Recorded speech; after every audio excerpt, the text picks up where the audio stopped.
Does it represent a disuniting of America? In a way, it does not, because we always have contentious elections.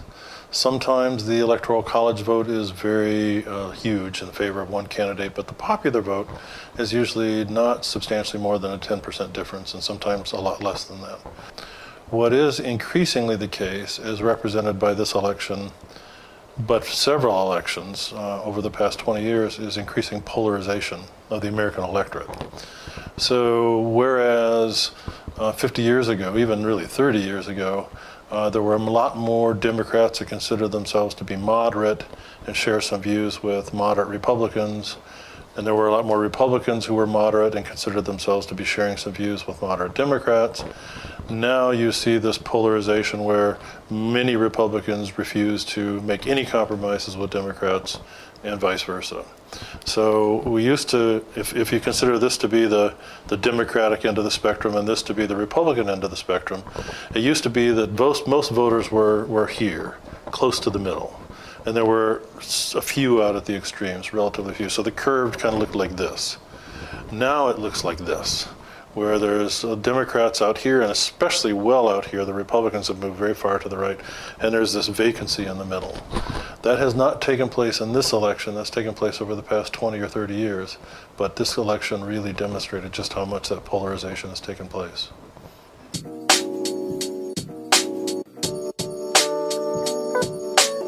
So first of all, not only did a lot of people not like Hillary, did not like Trump, but as you pointed out, a lot of people didn't like Hillary either. So we call that high negatives for both candidates. So there were quite a lot of people that were unhappy with both candidates. And the people that were undecided until right at the end almost completely went for Trump. So Hillary had about a 45% level of support, Trump had about a 42% level of support, and that fluctuated a little bit, but that difference between 3 and 5% stayed pretty steady for quite some time, ever since really late August. But there was this clump of people that were undecided, and almost all of them decided to vote for Trump at the last minute. So one question is, why was that the case? And we don't know for sure, but certainly one, we found new emails from Hillary Clinton. We're going to investigate them. And that just raised in many people's minds this feeling that, she's not entirely honest. And it's debatable whether she is or isn't, but the perception of the American public is she's not entirely honest. And so it may be that FBI letter that revealed that there were new emails to look at, that may have swayed the minds of some of those voters that were in the middle. The other factor that's going to be a little bit harder to figure out, but there's a lot of speculation about, and that is, we know this from public opinion surveys. If you called somebody up on the telephone and said, "Are you racist?" they would say no. Nobody's going to say something like that. Do you think women are second-class citizens? Nobody's going to say no to that. This is a phenomenon in public opinion polling and surveys it's portraying yourself the way you want to be perceived, as opposed to what you really think.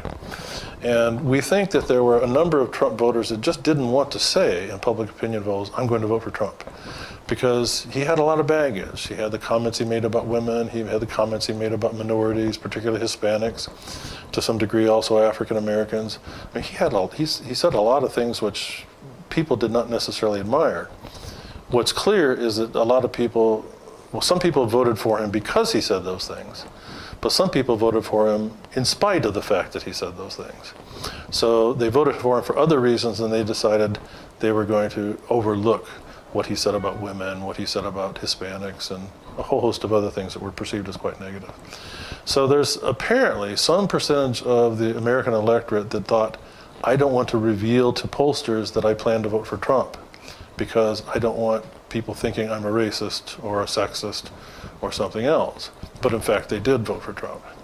It's not easy to figure out what that number is, but I'm absolutely convinced they're not all racists, because something like 300 counties in the United States that voted twice for Barack Obama voted for Trump this time.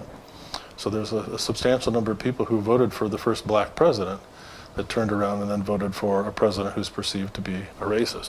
And it has to be for reasons, in this particular case, other than that.